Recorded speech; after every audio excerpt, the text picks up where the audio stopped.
Oscar for Best Picture is presented to... And the Oscar goes to... And the Oscar goes to... And the Oscar goes to... And the Oscar goes to Movies You Missed podcast, coming at you with our 100th episode, our second Oscar recap. V, how are you today? I, too, now feel award-worthy, John, because we have made it to 100 episodes. Oh, yeah, so awesome. Congratulations, my friend. This has been a very fun journey, and I've loved every single one of the last 100 episodes. Oh, congratulations to you, and I as well have loved the last 100 episodes. I, too, am excited about these 100 episodes. That's a year and a half of talking to you and discussing movies. A lot of movies, and Yes. It's just so much fun, and I cannot wait to continue to see what 2024 brings us, because 2023 was a fantastic year of cinema. It was, and as most of our listeners know, we love our recap episodes, these special episodes where we don't pick a movie. Instead, we discuss the recap of some special event, be it the year that happened or, as is happening today, the Oscars. Yeah. Oh, what a great Oscars this year was. I gotta tell you, I loved it. Every minute of it was awesome. There was really no moment where I was like, okay, let's get this over with. Everything was great. Everybody... Well, maybe not everybody looked great, but there were still a lot of people that did look great. I gotta say, John Cena looked pretty great. Yeah, he did. All of Carey them. Mulligan looked... Oh, yeah, all of them, yeah, definitely. Carey Mulligan looked beautiful. Emma Stone looked absolutely radiant. I thought Giamatti looked great. I thought Divine Joy Randolph looked awesome. Everybody really just looked fantastic. Emily Blunt was looking good. Just an all-around sumptuous feast to the eyes. And Robert Downey Jr., I don't know what's going on. He's literally aging backwards now. It's insane. He really is, because he looked fantastic, and we'll get into his part of the evening, of course, a little bit later. Yes. Right off the bat, though, I want to say that is one of my favorite monologues in years. Oh, yeah. Years It and definitely years and years. topped last year. Yeah, I was laughing every single minute. It moved right along. I like that there wasn't any skit or anything. It just opened really well. Yeah. Well, there kind of was a skit. Oh, yeah, there was with Margot was Robbie. great. That was really good.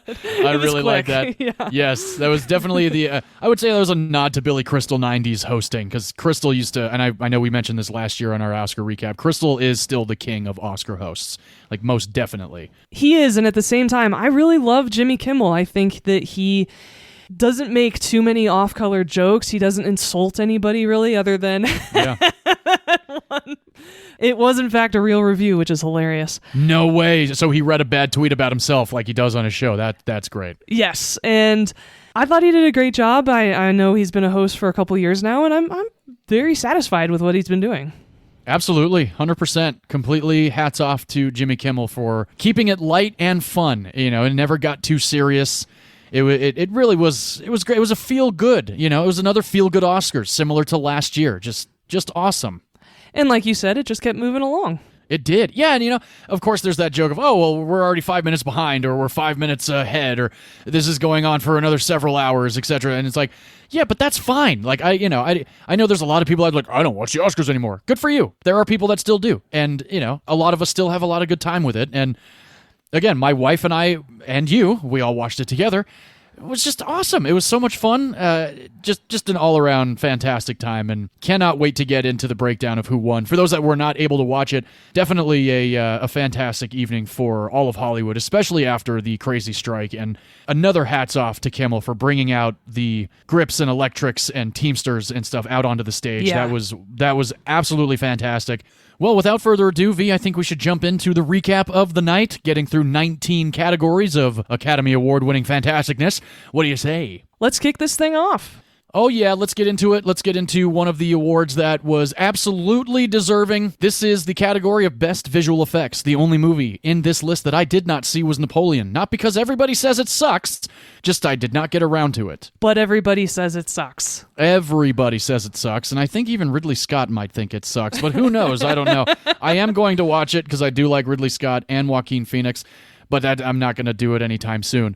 Getting into the nominees. The nominees for Best Visual Effects were The Creator, which was visually fantastic. It was a feast for the eyes. You and I agree. The story was a little bit weak, but God, the visual effects were unbelievable. And I was really happy that it was nominated in this category. Absolutely. The other nominees, Napoleon, just mentioned, didn't see. Mission Impossible, Dead Reckoning Part 1 for visual effects, which was interesting when they show the breakdown of stuff. The visual effects are pretty convincing. They are, and you and I saw that movie in IMAX, so yes, you definitely get to scrutinize the visual effects in that format. Absolutely, indeed. Another nominee, Guardians of the Galaxy Volume 3. They were all right. It's a Marvel movie. I guess Marvel has to get a nomination these days because they just pump so many of them out. I guess, but I didn't think the visual effects were that good. I don't remember the movie very much. I saw it one time. I remember liking it, but, anyway.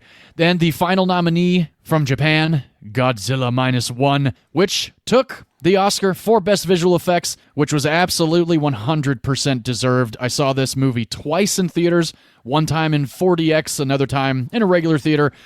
It's one of the best Godzilla movies that I've ever seen, and I can't wait for this to be on 4K so I can watch it at home. I loved it. The visual effects, again, were spectacular. If you have not seen Godzilla -1, not only are the visuals spectacular, the movie itself is just fantastic. You got to see it. V, I know you haven't seen it yet, but I know you will because you have a big-ass TV in your house. So right. When you do get the chance to see it, I can't wait to hear what you think because this was an absolute feast for the eyes of visual effects in the Godzilla world. It will be the first ever Godzilla movie that I will have seen, first of all. Oh, wow. Never seen a Godzilla. I've not... You didn't even see the newer Godzilla movies with Bryan Cranston? Godzilla King of the Monsters? Godzilla vs. Kong? You didn't see any of those? Oh, I saw the Kong one Skull with... Island. Yeah, I saw Kong Skull Island. That's right. I saw the one with Matthew Broderick. It was awful. Oh, the Roland Emmerich 90s version's awful. Probably why I never saw another one. That's possible. Yeah, that put a sour taste in your mouth. But I love that this movie won because it had a tiny budget, and so the achievement of the visual effects that it had being as amazing as they are on that budget was really fantastic. Absolutely. So big congratulations to Takashi Yamazaki. He is the writer and director of the film, and he did the visual effects. Kyoko Shibuya, Misaki Takashaki, and Tatsuji Nojima. Pardon me if I'm pronouncing any of those incorrectly, but you guys are absolutely deserving, and it was so awesome that you guys brought your little Godzilla toys up on the stage with you. That was so adorable. I can tell you as someone who took a year of Japanese in college, you did very well on those names. Oh, well, thank you very much. The first category I'm going to cover is Best Sound. John and I were really rooting for a movie that we saw together in theaters. Absolutely. That blew us away. Indeed. And a movie that relied on the sound to really tell its story. Oh, yeah. The nominees were The Creator, which makes sense since everything was fake and had to be created. I see what you did there. Maestro, no. Absolutely not. Mission Impossible Dead Reckoning. Oppenheimer, which makes Yes. sense since they had a lot of cool bomb tests. Absolutely. And The Zone of Interest, a movie that you and I both love deeply. We both think is one of the best films of 2023, and thankfully it won for Best Sound, and we were so happy. Absolutely. It does definitely rely on the sound, and I'll never forget about 15 minutes into this movie realizing what we were hearing, and it completely floored me. Congratulations to both of the winners for Best Sound for The Zone of Interest. Moving right along to another category, Best Production Design. There were some great nominees. Again, another nominee in this category that I did not see was Napoleon. Oh, God. And looking at the clips of the movie during the ceremony, I was like, nah. Yeah, it looked like stuff we'd seen before, right? Exactly. So nominated for Best Production Design, Barbie, production design by Sarah Greenwood, set decoration by Katie Spencer, Killers of the Flower Moon, production design by Jack Fisk, set decoration by Adam Willis, and also a family member of yours, V. That is correct, my cousin Megan. Congratulations, Megan, for being part of a nominated team. Yeah. Oppenheimer, hell yeah. Production design, Ruth De Jong, and set decoration by Claire Kaufman. And Poor Things, production design, James Price and Shona Heath, set decoration by Suzua Mihalik. Now, I'm probably pronouncing both of those names incorrectly, but do forgive me. And the winner for Best Production Design went to Poor Things. 100% agreed on this one. Yes. I was thinking it might have gone to Barbie because Barbie was definitely very much like Barbie's Playhouse and very much fun to look at. But Poor Things, the production design, the steampunk-esque, the colors, the vibrancy, I was very happy with Poor Things winning this one. I was too, actually, and those were the two movies I was rooting for as well, Barbie and Poor Things, and would have been happy with either one of them winning, and definitely thought it was well-deserved. Awesome. Yes, completely.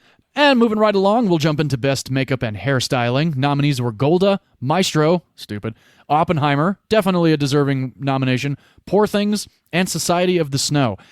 I truthfully thought Society of the Snow was going to win the Oscar for Best Makeup and Hairstyling because it was pretty intense, but Poor Things took the Oscar, so congratulations to Nadia Stacey, Mark Collier, and Josh Weston for makeup and hairstyling for Poor Things.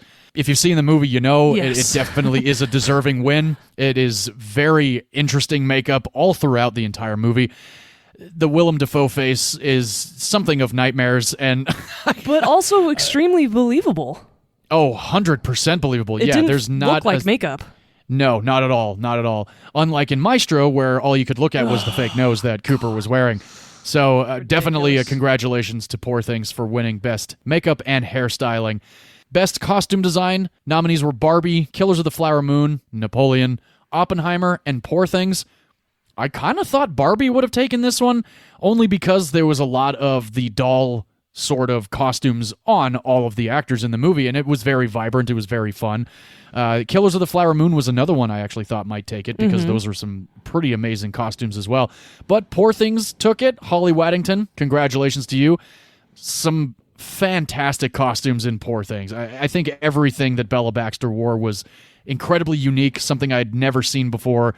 Even Duncan Wedderburn's suits were pretty out there, and even the background costumes were really, really eye-catching. So congratulations to Holly Waddington for winning Best Costume Design for Poor Things. Definitely deserved as well, and I figured it would take it, especially because the Academy usually likes quirky stuff when it comes to costuming, right? Very true, very true. Versus authenticity like we saw in Oppenheimer or Killers of the Flower Moon. Sure, yeah, I can agree with that.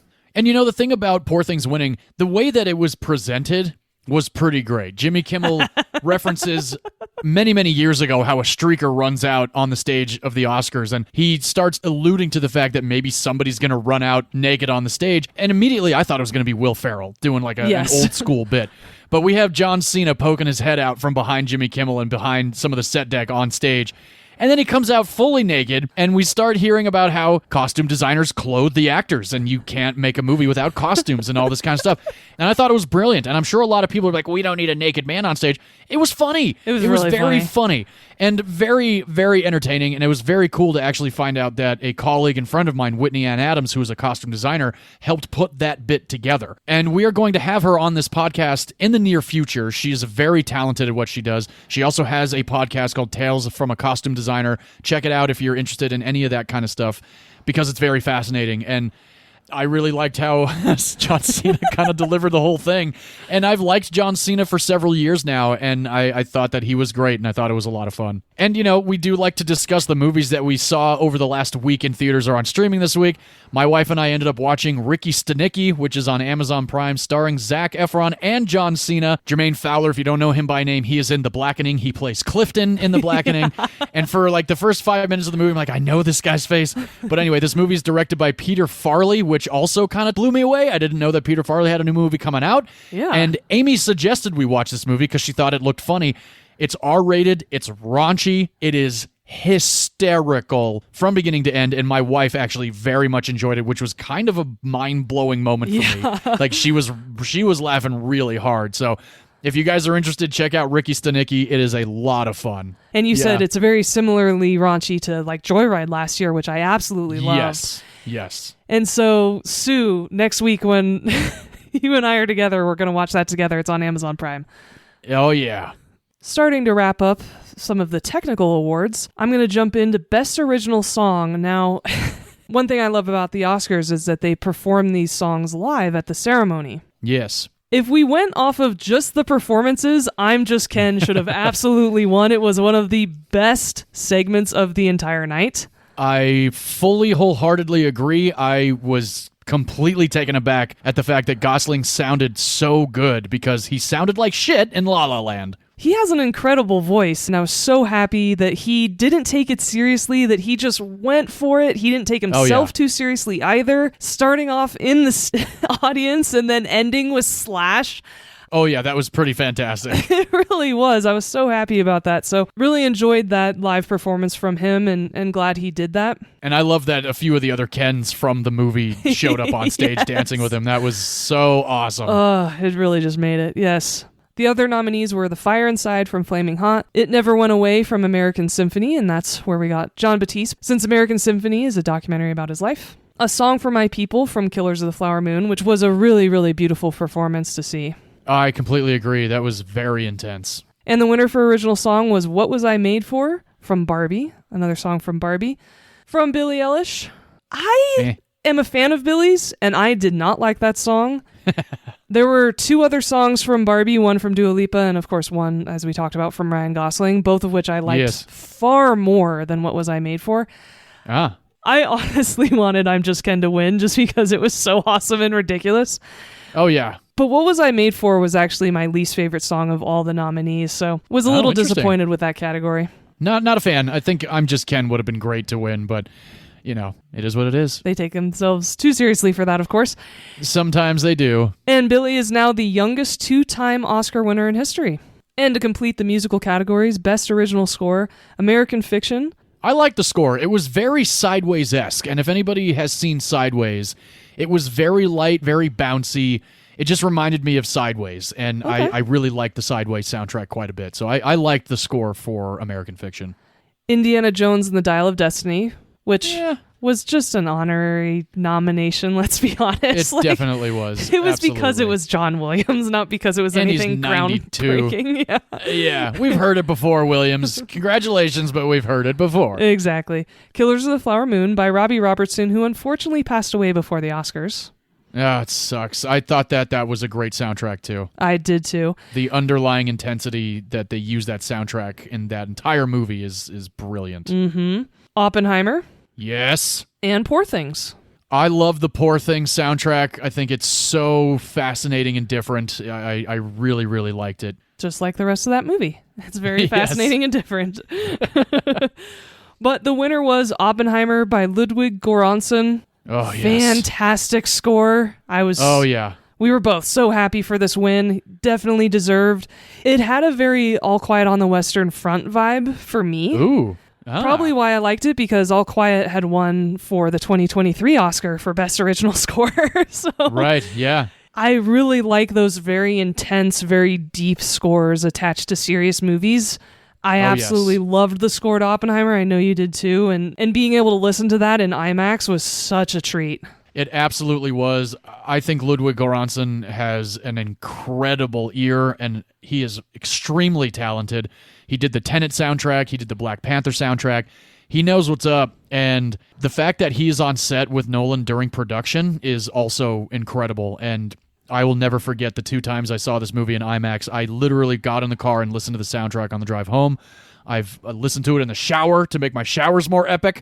I watched the 4K at home, and I turned my soundbar up to almost deafening decibels because you gotta hear this soundtrack with a rumble in your room. Like, it is just a monumental piece of music, and I'm so happy for Ludwig. Totally agree. And now I'm going to talk about Best Animated Feature. All right. I was really happy with all of the nominees in this category, starting off with The Boy and the Heron. Yeah. Which, of course, it was going to be nominated. Elemental. Yes. Which you and I love. So much love for Elemental. Nimona. No love for Nimona on my end. I was so sad when I had John watch that movie and he hated it. I really did not like that movie at all. I love it. So that's fine. All opinions are valid. Actually, we should have our audience watch Nimona on Netflix and let us know who you agree with.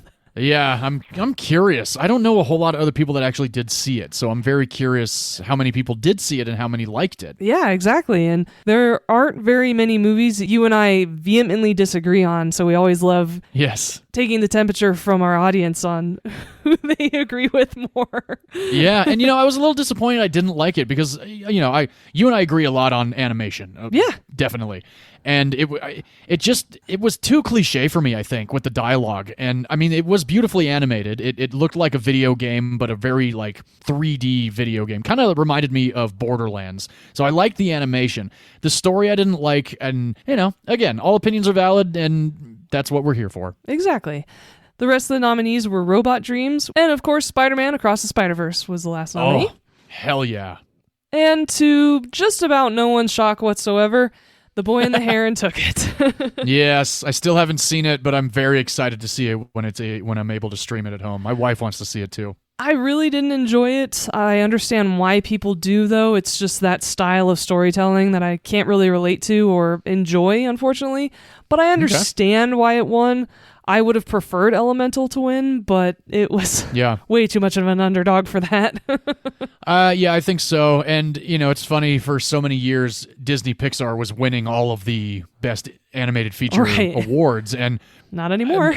Not anymore. And that's fine. I still love Elemental and would have loved to have seen it win. I thought Peter Sohn brought it home with that movie. But again, I'm looking forward to Boy and the Heron. We've done our anime episodes here before. I love Spirited Away. I love Princess Mononoke, Howl's Moving Castle. I'm a big Miyazaki fan, so I'm very much looking forward to seeing it. Yeah, and a lot of people are upset that Spider-Man Across the Spider-Verse didn't win, but I actually thought the first movie was stronger anyway. Oh, okay. So I was fine with it not winning.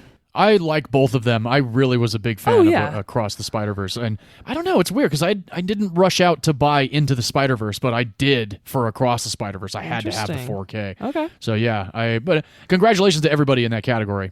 The next two categories are a little bit more technical, but John and I love them so much we wanted them a little bit later in the show.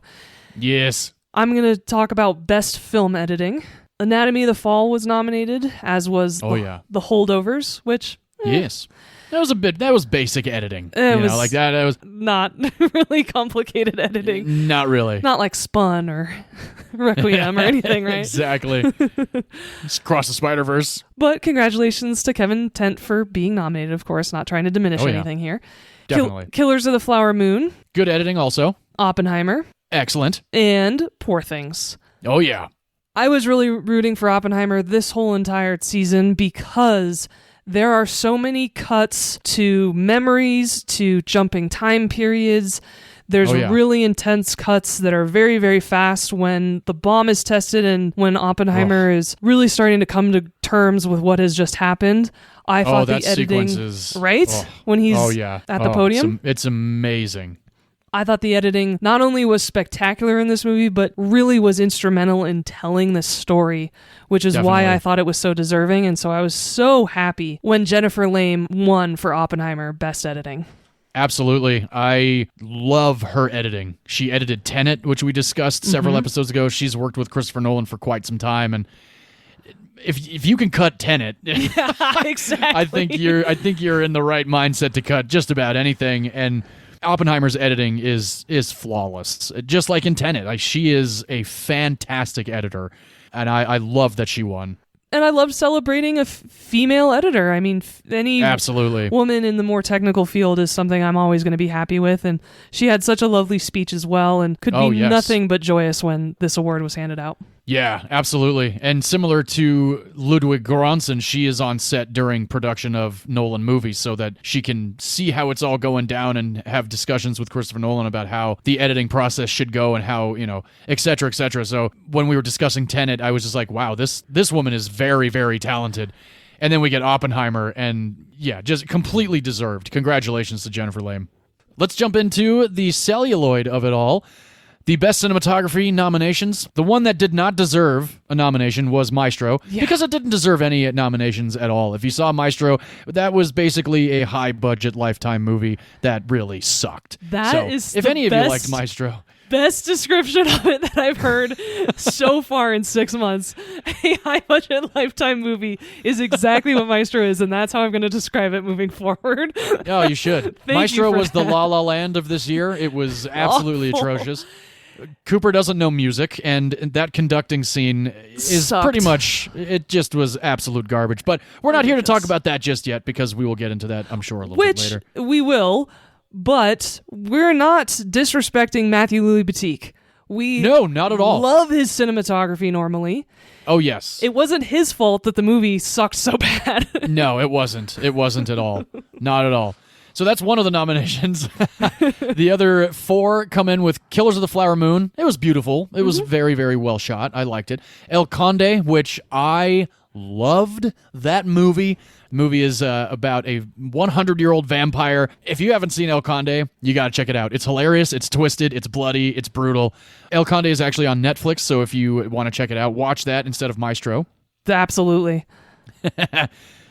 Poor Things nominated as well for Best Cinematography, and Oppenheimer, which took Best Cinematography this year for Hoyte van Hoytema.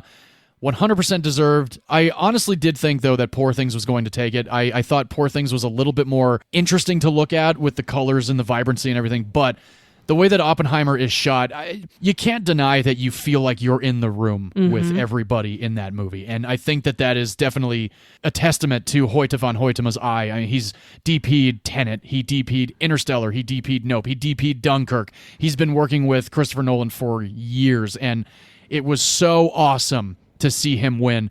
And my buddy Daniel Poor sent me a picture of him and Hoyte van Hoytema after Hoyte won his Oscar. So I was definitely jealous of my buddy Daniel getting to hang out with Hoyte van Hoytema for a little while.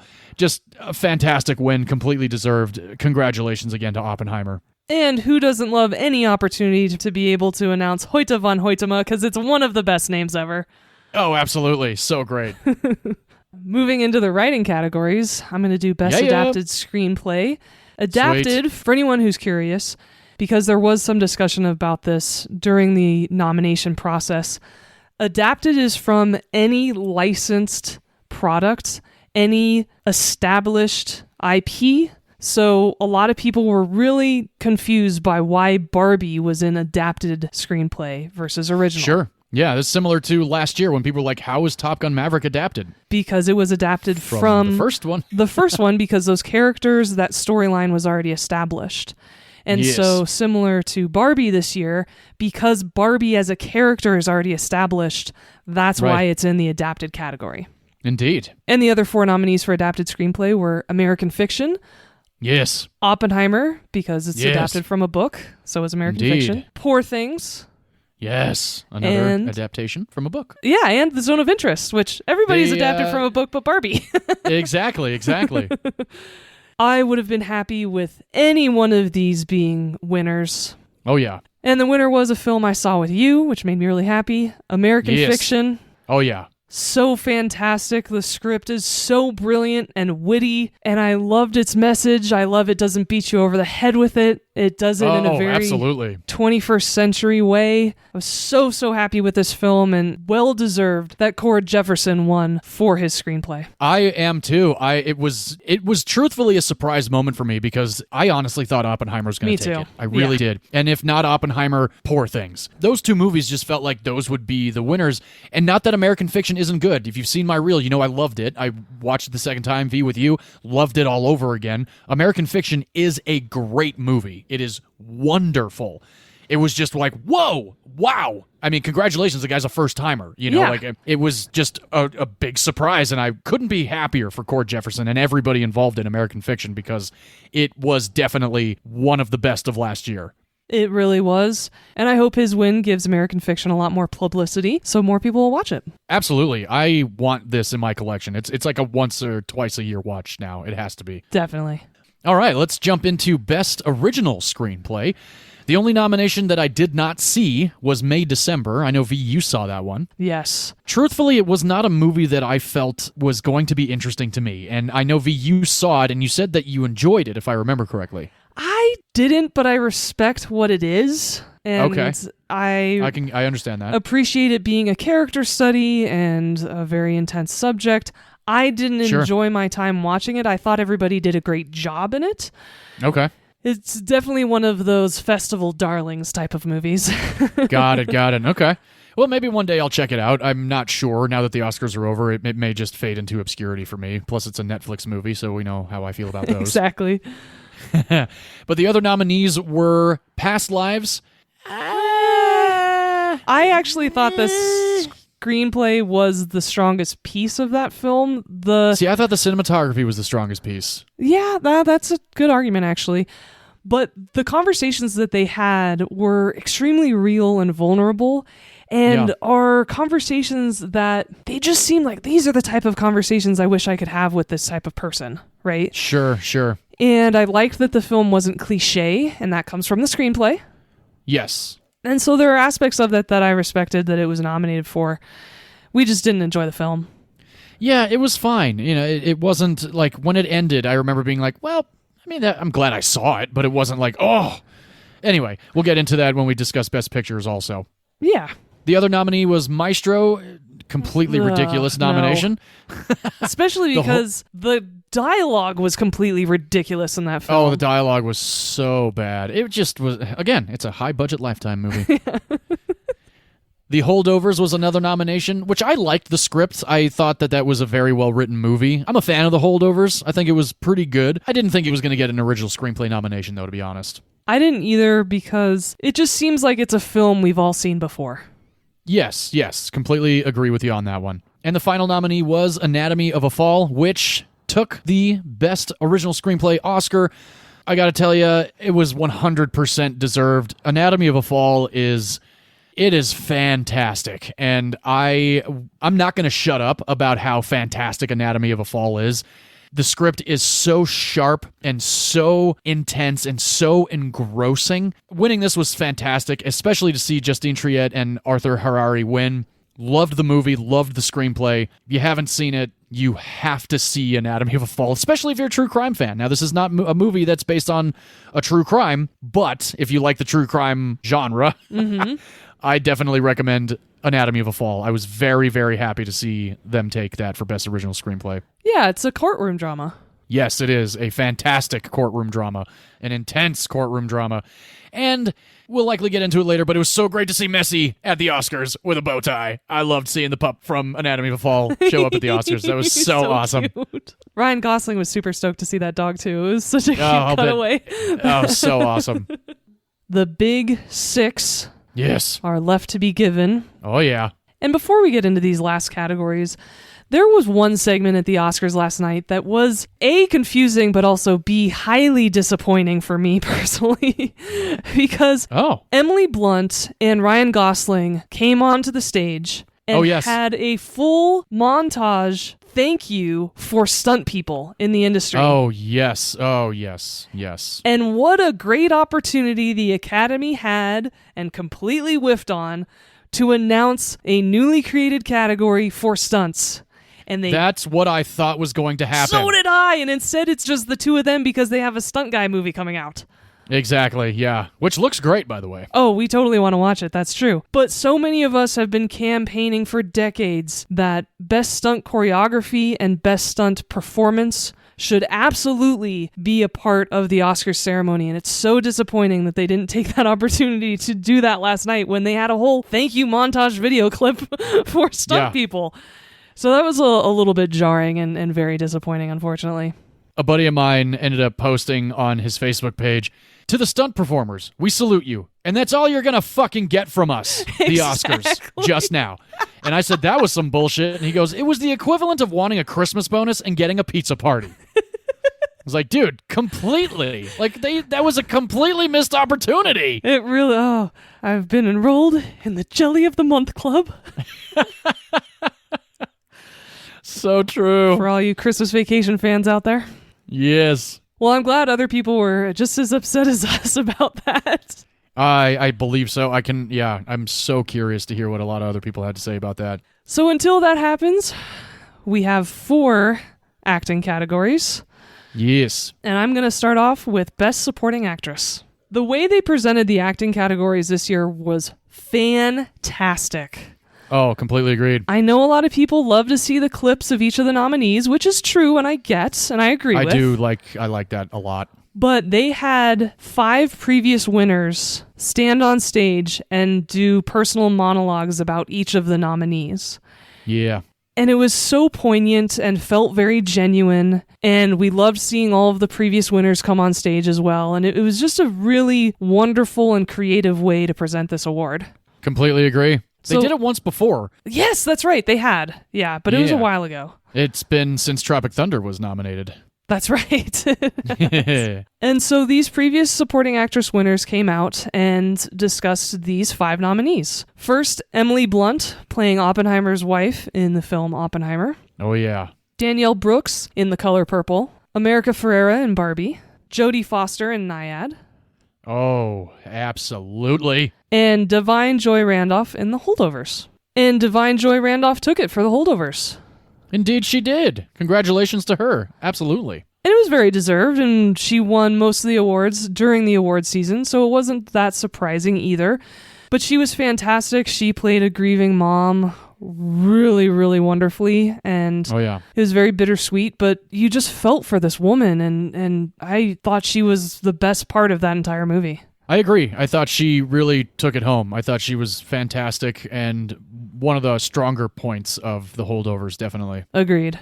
Well, all right, let's jump into Best Supporting Actor, which is another great category. Everybody nominated, definitely deserving. And I used to think that Ryan Gosling wasn't really worthy of a nomination until that I'm Just Ken performance. And I was like, all right, I'm all right with the nomination. He wasn't going to win, we all knew that. Right. But it was still like, cool, why not? You know what? He was fun, he was cool.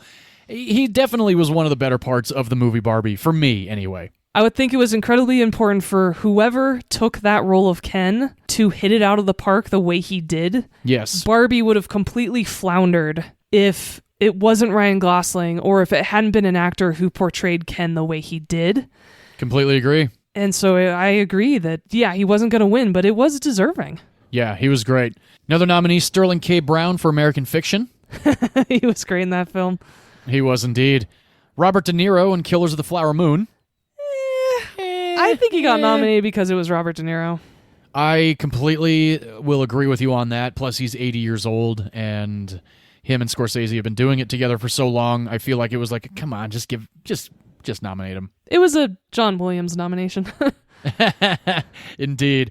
Mark Ruffalo for Poor Things, which I completely 100% agree with. I loved Mark Ruffalo in Poor Things, a role like I've never seen him before. I thought he was just fantastic. I know you weren't a big fan. We'll get into it. Yeah. And then Robert Downey Jr. for Oppenheimer as Louis Strauss. And of course, Robert Downey Jr. won Best Supporting Actor, his first Oscar out of 3 nominations.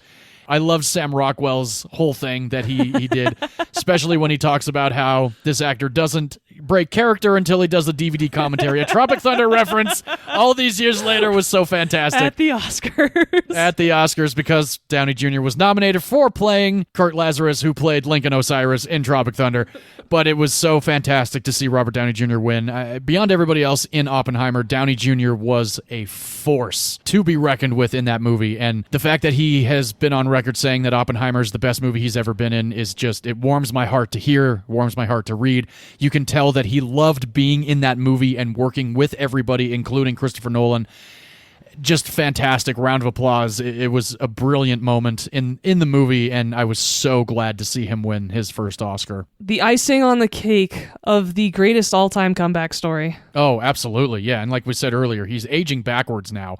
I mean, he looked like he was 35 He sitting really out there. He looked so great. good. Yeah. And his speech was fantastic. Just wonderful. Now getting into the leading categories, I'm going to discuss Best Actor, Yes, which has a nomination that you and I vehemently opposed. indeed we did. Bradley Cooper was nominated for Best Actor for Maestro, For some weird reason. which is offensive and insulting to Zac Efron and the Iron Claw. Oh, completely agreed. Absolutely. Yeah, Zac Efron should have taken that spot away from Bradley Cooper. A24 really dropped the ball on the campaign season. Not Definitely. campaigning for the Iron Claw for awards is a crime, honestly. Oh, I completely agree. Zac Efron was so damn good in The Iron Claw. The Iron Claw could have taken every single nomination that Maestro had, and it would have been completely justified and a better lineup. I completely agree. Yeah. So unfortunately, Bradley Cooper was nominated. Coleman Domingo was nominated for Rustin. He was definitely a deserving nominee for that role. My wife and I watched Rustin a few nights ago before the Oscars, and it was a very good movie. Very, very good performance. He and Jodie Foster actually made history during the Oscars because they're 2 members of the LGBT community playing LGBT characters and got nominated for those performances, and I was so happy for both of them. Absolutely. Paul Giamatti, of course, was nominated for The Holdovers, which he was just playing Paul Giamatti. I liked him in The Holdovers, but yeah, it wasn't one of those things where I left the theater being like, oh, he should be nominated for that. I love him, but I didn't think he would actually get nominated. Yes, we both love him. I liked him in The Holdovers, but it was nothing groundbreaking. No, definitely not. Nothing I haven't seen from him before. Right. Cillian Murphy was nominated for Oppenheimer. Yes. And Jeffrey Wright was nominated for American Fiction. A well-deserved nomination. I have been in love with this man and his acting prowess since Shaft came out in the very early 2000s, or it might have even been 1999. Oh, yeah, with Sam Jackson. Yes, Jeffrey Wright has blown me away with his range, and I was so happy he finally got some Academy recognition. He was also in Rustin, too. But as we all knew, as we all predicted going into this ceremony, Cillian Murphy won for Oppenheimer, as he should have. Oh, absolutely. 100%. Totally deserved, and we were extremely happy for him. Oh, yeah.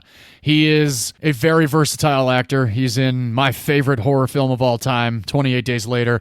So seeing him from 28 Days Later skyrocketing with Christopher Nolan over the last 20 years in the Batman movies, in Dunkirk, just amazing to watch, and I could not be more thrilled for Cillian Murphy to have won his first Oscar and his first Oscar nomination for playing Oppenheimer. Just so fantastic. So deserved, and we both shouted when he won because we were so happy. Oh, yeah. Let's jump into the next best category, Best Actress in a Leading Role. This is a pretty intense one, except for Carey Mulligan's nomination for Maestro. Completely ridiculous nomination, in my opinion. I've not been a big fan of Carey Mulligan, but I did like her in Saltburn, and I liked her in Promising Young Woman. Hated her in this movie. I just did not connect with her at all. But that's just me, and I feel like, V, you might be on that spectrum as well. Yes, because I didn't connect with anyone in that movie. Yeah, exactly. It was just such a sloppy movie. Like, you just couldn't... Anyway, that's one of the 5 nominations. Annette Bening for Naiad, completely deserving. My wife and I watched that movie. That was a great movie. I really enjoyed it. I thought it was fantastic. I was a swimmer growing up, so it was really cool to see this story, especially the whole Cuba to Florida swim was... gosh, the amount of times that she attempted that swim was very, very intense, and just a very inspirational piece of cinema. It really was, especially for people as we're getting older. Yes. Definitely worth a watch, and that's also on Netflix. Absolutely. Worth a watch indeed. Lily Gladstone for Killers of the Flower Moon, another nomination. I agree with the nomination. I thought she was very good. I'm one of the few that seem to enjoy Killers of the Flower Moon. A lot of people don't seem to be on the spectrum of enjoying that movie very much. Maybe because of the length, I don't know. But I thought the movie was good. I didn't like all the focus on the evil white men. I would have preferred more focus on the Osage story, but... Right. There was something about Killers of the Flower Moon that really resonated with me. Maybe it was also because I read the book right before seeing the movie. Yeah. And then we had Sandra Hüller in Anatomy of a Fall, a completely deserving nomination. She was extremely captivating to watch in Anatomy of a Fall. I loved her in it. I kind of thought she was going to get a supporting actress nomination for Zone of Interest and kind of be up against herself for 2 categories. Me too, yeah. She was very good. She's a very, very versatile actress.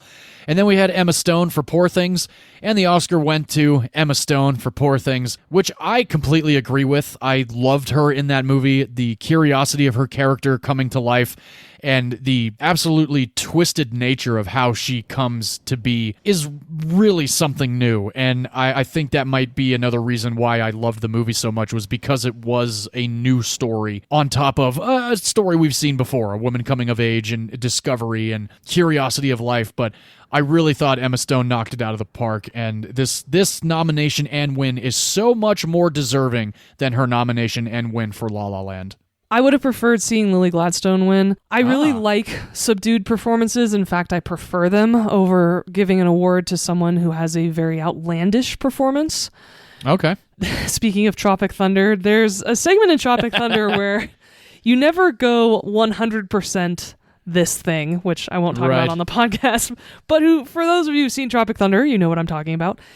And it felt like Emma went full 100%, and it just didn't resonate with me. I actually thought she was overacting. I thought Mark Ruffalo was overacting as well, especially compared to everybody else in the film, including Willem Dafoe, who was fantastic. Yes. I thought it was way over the top. I really thought that Lily Gladstone deserved it more. I understand why Emma was given the Oscar. I don't think she's undeserving. I don't think it was a travesty. I don't think it was a crime that she won over Lily Gladstone or anything like that. I think they both, understandably, were nominated and won a bunch of awards throughout the season And it really was a toss-up, and I get that, and I get the reasoning behind Emma Stone winning. I just would have much preferred Lily Gladstone winning this. All right, I get you. I respect your opinion. Getting into the overall film awards, the Best International Feature Film. Unfortunately, John and I weren't able to see all of the nominees in this category because they weren't available to us, which is really unfortunate. It is, yeah. Well, one of us needs to become a member of the Academy, and then they'll be sent to us. I think that's a great idea. Okay. In the meantime, these were the nominees for Best International Feature Film. Io Capitano from Italy. Yes. Perfect Days from Japan. Society of the Snow from Spain, which is now on Netflix, which you saw. I did see. The Teacher's Lounge from Germany. And The Zone of Interest from the United Kingdom, which we saw together. Indeed. And the winner was... We were so thrilled for this win. Oh, absolutely. The winner was The Zone of Interest. Yes, it was. One of the top 3 films of the year for me. Oh, wow. Everyone watch this film. Absolutely. It needs to be, we've said this before, in every teacher's curriculum from here until the end of time. Like, this is a very important movie. And I hope more people see it now that it's an Academy Award winner. I hope so, too. One segment of the Oscars that happens every year is the In Memoriam. Oh, yes. Every year there is some controversy to it, which is understandable. They usually leave out some key people, which is unfortunate. I really appreciate and love the first clip they showed was of Navalny. Yes. We are grieving his loss, his murder, and really hope that he continues to inspire people to fight for democracy. I hope so too. That was one of the most chilling and unforgettable documentaries I've ever seen last year. And I remember my wife, literally the day before you sent me the news that Navalny was killed in prison, she asked about if there was anything going on with him. And then I sent her the thing and she was very heartbroken because, I mean, if you've seen Navalny, you absolutely should be heartbroken about that. Yes. I liked this year's In Memoriam. I love the song Time to Say Goodbye. I love the Sarah Brightman, Andrea Bocelli version of it, but it was really awesome to see Andrea Bocelli sing it with his son on the stage, and it was very moving. I did not like, though, at the end of it, how they had the screen flash like 30 different names, and it was like less than a second. So I remember seeing Cormac McCarthy and Tom Sizemore's name in that circle, but I was like, who are all these other? I can't see it. So again, it's on Hulu, so I can pause it and look, but it was it was very beautiful, and the fact that they were able to get Richard Lewis in there also was very nice. Yes, a very important segment that I appreciate they keep every year. Absolutely. We are getting down to the final 2. Best of the year, best of the Oscars. This category is one of my favorite ones. Best directing. I think the weakest one for me in this category, unfortunately, was Martin Scorsese. And again, I've been a fan of his for decades. I just didn't think Killers of the Flower Moon was anything different. Because we've seen this structure of a movie before, and again, there's nothing wrong with that. I just didn't think that it was going to be like, oh, Scorsese's going to win this one again. But it's, congratulations on the nomination for him. I agree with you. Again, I feel like he was nominated because he's Martin Scorsese. Yeah. Outside of Martin Scorsese, I think all of the nominees were very deserving. Definitely. And the other nominees were Justine Triet for Anatomy of a Fall, 100%. Yorgos Lanthimos for Poor Things, completely agree with that one as well. Jonathan Glazer for The Zone of Interest, absolutely deserving as well. Of course. And the man, Christopher Nolan, nominated for Oppenheimer. I've been a Christopher Nolan fan since Memento. Same. Now that is coming up on just over 25 years. I have loved every movie. Now, granted, The Dark Knight Rises might be his weakest film, but every movie that he has made is good. And he won for Oppenheimer. And I was so elated. If you've seen my Instagram from that night, my wife caught my reaction. I jumped out of my skin. I screamed, I cheered, I clapped. I almost cried when he was embracing Steven Spielberg. Absolutely magnificent moment. So happy for Christopher Nolan. Cannot wait to see what's coming next from the guy. I love him. I do. I've read his book. I love the guy. And seeing him win for Oppenheimer was just one of those moments for me, like a kid in a candy store. Like I got what I wanted. And I was so happy about it. Right there with you. I love everything he makes. He is a visionary when it comes to storytelling, when it comes to thinking outside the box. Oh, yeah. I love that he makes films with his wife. Yes. His team is unbelievable. It sounds like every time he gathers a phenomenal crew and cast together that all works really well together. So happy for him, and forever he will now be known as an Oscar-winning director, as he should be. Hell yeah. I loved his speech. I thought it was great. I loved that he thanked his producer wife and the producer of his children. I thought that was great. That was great. Just so wonderful to see him finally be in there. I've been in the room with the guy many times, and I've not yet met him, but one of these days I will, and I can't wait for that day because I'm probably just going to pass out. I agree. I loved his speech as well, and there's a point in his speech that he discusses the history of filmmaking that I thought was so beautifully said, and we're actually going to include that at the end of our episode. Absolutely. He's a man of few words, but they're very poignant, very profound, very intense words. All right, everyone. We have made it to the last category of the night, and we will actually take our time discussing the nominees, unlike Al Pacino did at the ceremony, which was so bad. It was another Warren Beatty moment. It really was, and I like the tweet that said, "Stop having 80-year-old men announce the Best Picture winner."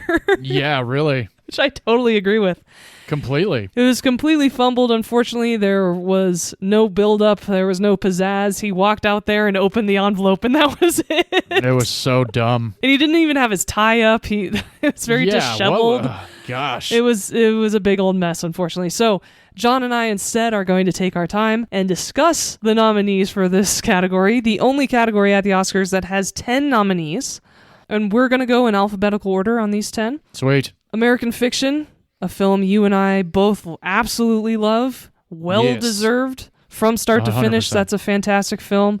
I ended up seeing it twice before the Oscars. And we're both really happy it was in this category. Oh, 100%. I remember reading months ago that it was a sleeper hit, that it could be nominated and could win Best Picture. And I was like, well, that's interesting. I've never heard of it. And then I saw the trailer and was like, gonna see that one. Yeah. And then I went to the theater by myself and saw it, and I just completely was elated with how fantastic it was. And I felt the same way right after you showed it to me. And the next nominee, continuing in alphabetical order, was Anatomy of a Fall. I am so thrilled that I was able to see this on a Sunday at the theater. I looked at my app and saw it that it was going to be playing only one showing on that Sunday. And I went and saw it, and I'm so glad that I saw it in theaters. It was such a fantastic movie, and I remember walking out of the theater and just being like, yeah, this is absolutely a Best Picture nominee. I saw a lot of people posting about it, saying that it was one of their favorites of the year, and I was like, well, I don't even really know what it's about, except for a woman's accused of her husband. How can this really be any different than what we've seen before? It was. You got to see it. Just a fantastic piece of cinema. Barbie was the third Best Picture nominee in this category. Mm-hmm. I totally understand why this was nominated. It is groundbreaking in so many ways. I'm pretty disappointed that Greta Gerwig wasn't nominated for Best Director, especially in place of Martin Scorsese. I think they should have swapped those. Yeah, you know, I'll back you up on that one. Scorsese could have sat this one out, and Greta could have gotten a Best Director nomination. Especially because she has directed multiple Best Picture nominees and hasn't been nominated for Best Director. What kind of bullshit is that? That's very true, yeah. Moving along, we'll talk about the next nominee, The Holdovers, which... When I left the theater, I liked the movie. I did, and I've thought about it a few times, and I still liked the movie, but it wasn't one of those movies where I was like, oh, this is going to be a Best Picture nominee. Absolutely. It was fine. It was entertaining. It had its moments. Again, Divine Joy Randolph, great performance. It just wasn't a Best Picture type of a movie for me, but, you know, I can understand why it was nominated. Again, it was just nothing I haven't seen before. Right, yeah. It's angsty prep boarding school storyline. We've all seen it, right? Oh, yeah. Killers of the Flower Moon, of course, was nominated for Best Picture, which I respect. I didn't really enjoy the movie that much. However, it's a good movie. It's an important story to tell. It shined a spotlight on a very important story. I really do actually like that it was nominated for Best Picture. I knew it would never win, but I appreciated that it was in the category. Oh, yeah, no, I completely agree. It's definitely worthy of the nomination, but like you said, I did not think it was going to win. And another movie that should not have been nominated for Best Picture, which we've discussed all throughout this episode, the highest budget Lifetime movie that I've ever seen. Maestro, garbage pail movie. No idea how this got nominated unless Bradley Cooper is so far up Hollywood's ass that they are like, okay, look, we'll give you a nomination, but we're not going to let you win just yet. I think so, given how loud the applause were for his Best Actor nomination. Yeah, that was dumb. And people lost their shit in the crowd over his name being announced during Best Actor noms. I'm like, really? Yeah, no. He was really bad. He sounded like a really terrible version of Cary Grant in the younger years of the movie. And then he all of a sudden had a nasal infection for the final hour of the movie. And it was like... And his voice dropped out, similar to Carey Mulligan's. It's like, come on, dude. Like, if you're going to commit. And that nose was just beyond distracting. It really was, and there are no redeeming qualities of that film. No, and my least favorite part was the scene that he conducted, where he claims he spent 6 years studying conducting. He also is quoted in an interview saying, "Conducting was really interesting and inspiring to me when I started watching Looney Tunes back in the day." So he's claiming that he's been interested in conducting since he was 8 years old. I doubt it, man. I don't believe you. The conducting scene did not match the music. It was awful. It was atrocious. It was insulting. Maestro sucks. Yes, it does. I don't know anybody that actually liked Maestro, to be completely honest with you. Well, no, that's not true. A buddy of mine was saying that he really loved it and it stuck with him, and I was like, buddy, you're wrong. Yeah, we don't normally discount people's opinions, but we might in this situation. I discount his only because he loved La La Land too, Oh, and okay. Maestro is this year's La La Land. And the Iron Claw should have been in its place. Oh, gosh, 100%. Yes, another Iron Claw snub. Oppenheimer, of course, Yes. will be found in this category. A film you and I love. Oh, yeah, Film that both of us rate as one of the best of the year last year. definitely. And we were very excited to see it in this category. Very. And I know for a lot of people that have listened to our yearly wrap-up have given me a little bit of guff because I didn't put it as my number one. It is. That's the thing, is like my two number one spots are Oppenheimer and Elemental. The surprise of Elemental was so much, just filled me with so much joy that I had to put it in the number one spot also, because not only is Oppenheimer a wonderful piece of cinema, and it is the best movie of last year, it's a masterpiece. There was just so much that I did not expect from Elemental that made me love Elemental so much. They beat each other to a pulp, and I had to put Elemental at number one because of the surprise aspect of it for me. And not that I was anticipating Oppenheimer being like, well, it's Nolan, of course it's going to be great. I mean, it kind of was, but it's still like, it was a monumental achievement. It was 3 hours long. It felt like an hour and a half. It was just a wonderful piece of cinema. So y'all can calm down on my ranking of Oppenheimer in our wrap-up of 2023. It is an achievement because it's a historical biopic, nearly 3 hours long, that made almost $1 billion. Exactly, yeah. Who else could have pulled that off except Christopher Nolan and maybe two other people? 100%, yeah, absolutely. And I understand why Elemental and Oppenheimer are interchangeable, and I think one of the things that tips the scales a little bit is that Elemental is very rewatchable. Yes. That also helps make it your number one film. Yeah, like I said, I saw it 5 times, twice at home, 3 times in theaters. I saw Oppenheimer twice in IMAX, and I've seen it once at home.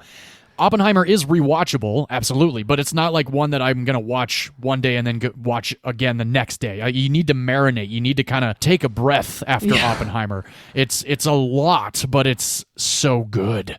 And people that are on the spectrum of it was too long, or we didn't need this, we didn't need that, it's like, well, that's your opinion, fine, you're wrong. But, it is what it is. And it is definitely... I don't think it's my favorite Nolan movie, but it is on the top 3 of my favorite Nolan movies, absolutely. I don't think it's my favorite Nolan movie either. It is the best Nolan movie, though. Oh, I'll get... that's a tough one, because I love Interstellar so much. It's like, I feel like it's Interstellar, Inception, and Oppenheimer. Those are the 3. Interstellar's been on the number 1 Nolan movie for me for the last over a decade They're now. all above Tenet for you? Yeah, see, that's the thing. It's like, where do I put Tenet? Tenet is... I guess Inception and Tenet kind of are interchangeable for me, depending on the mood that I'm in. But, see, that's the thing. Those 4 movies are masterpieces. And 3 of them are sci-fi. 1 of them is biopic. So, you've got all spectrums of movies. Mm-hmm. And he's done superhero movies that are the best superhero movies you've ever fucking seen. So, Nolan's a master. He's also an Academy Award winner. And an Academy Award winner. All right, let's get through these last couple of nominees. Sounds good. Let's do it. Past Lives was the next Best Picture nominee, which I disagree with. I did not think that was a Best Picture-worthy movie.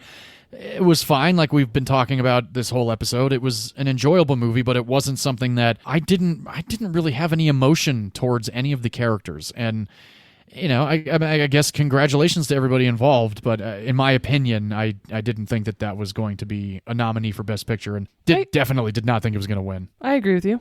All right. Poor Things was also nominated for Best Picture. Yes.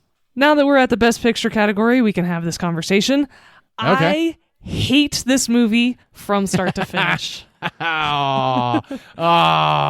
When you were texting me, I was like, how far are you into it? You're like 20 minutes. I'm like, you gotta keep going.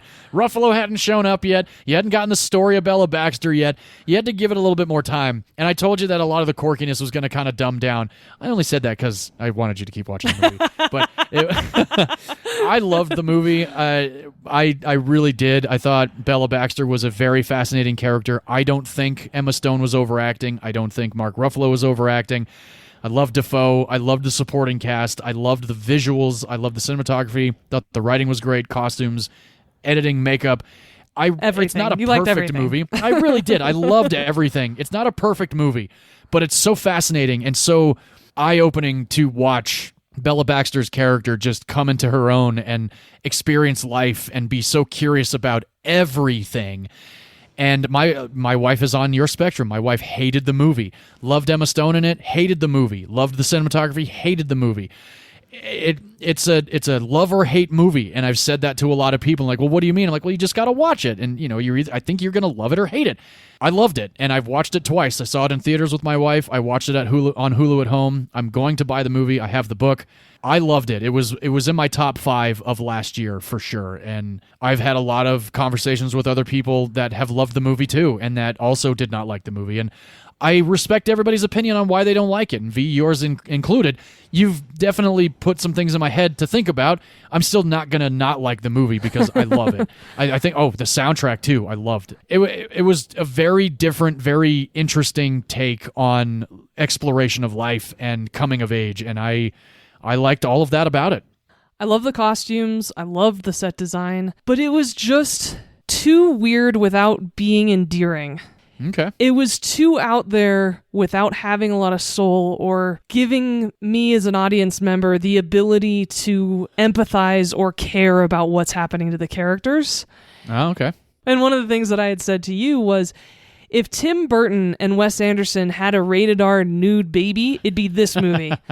Because it is very gratuitous. There is a ton of nudity from everyone in this film. It's very risque, which is fine. I don't have a problem with sex scenes, but it felt like the sex scenes were in there to elicit a reaction. And there were so many of them, it got monotonous to a point where this wasn't continuing this character's story. Oh, interesting. Okay. It was just so out there, and it felt like it was out there just to be out there, not because it wanted to tell a story differently. And so I really just did not enjoy this from beginning to end. It's on Hulu now. Let us know who you agree with. It's as you said, very divisive film, and I'm very curious who in our audience really enjoys it. I am too, yeah. I felt like, I think it was like maybe the 6th or 7th sex scene in the brothel that I was like, we get it. We get it. But overall, I still very much enjoyed the movie. And the final Best Picture nominee was The Zone of Interest, which was the winner for Best International Film. There's really nothing else to say other than what we've said about The Zone of Interest. It's absolutely deserving of a Best Picture nominee, similar to Parasite being in both categories years ago. It is a movie that everybody should see if you have not seen it yet. It's going to be a difficult watch. Don't think you're going to go into this movie feeling great at the end of it. But it's not graphic. No, it's not. It's graphic in what you put in your own head based off of what you're hearing, though. Yes. And I think if you've seen Schindler's List, then, like I said to you when we walked out of the theaters, like we should do an experiment and watch Schindler's List and Zone of Interest next to each other, and like see how it's a very powerful movie and completely deserved of the nomination for Best Picture and International. Yes, it did. Wonderful. And the winner for Best Picture of the 2024 Oscars of the movies of 2023, Oppenheimer won Best Picture. And I was so happy about it. Just loved it. Christopher Nolan got another Oscar that night. Just fantastic news. An absolutely deserving piece of cinema, like we just discussed several minutes ago. It is. I remember saying it was a perfect movie, and I still feel that it is a perfect movie. Absolutely deserving for Best Picture. Round of applause to everybody involved. Congratulations, magnificent, monumental, wonderful.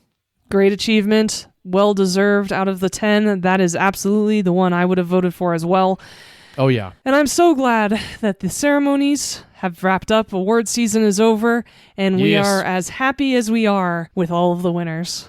I could not be happier either. It's similar to last year. It's another revival of movies, and it was just wonderful to have such a great time watching the Oscars again. I agree. And it was fun to watch it with you, too. It was a blast. Can't wait to do it again next year. That's right, we will. Gotta love these recap episodes. I love them. Good times indeed. Well, that wraps up our recap of the Oscars from the movies of 2023 and the Oscars of 2024.